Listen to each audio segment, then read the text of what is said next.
अल वला और बरा कितना अहम अकीदा है जिसकी धज्जियां उड़ा दी जाती हैं जमातों की वजह से, इस हिजबियत की वजह से, इस अज़बियत की वजह से, इस ग्रोहबंदी की वजह से।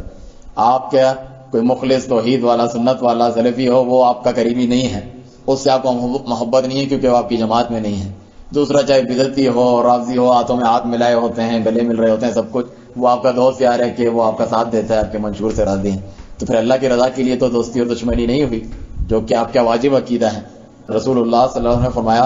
मन आता लिल्लाहि व मन लिल्लाहि, जिसने अल्लाह के लिए दिया और अल्लाह के लिए रोक दिया नहीं दिया, वह हब लिल्लाहि व अबग़द लिल्लाहि, अल्लाह के लिए मोहब्बत की, सिर्फ मोहब्बत भी अल्लाह के लिए नहीं की, नफरत भी अल्लाह ताला के लिए की, अल्लाह के दुश्मनों से, उसके नबी की सुन्नतों के दुश्मनों से। फ़क़द इस्तकमल ईमान, उसने अपना ईमान मुकम्मल कर दिया। अवफ़क़ और ईमान, ईमान का सबसे मजबूत और ऊंचा दर्जा कड़ा इसको करार दिया अल हुब्बु फ़िल्लाहि वल बुग़्ज़ु फ़िल्लाह, अल्लाह के लिए मोहब्बत और उसी के लिए दुश्मनी, उसकी तौहीद के लिए, उसके तौहीद के दुश्मनों के साथ दुश्मनी।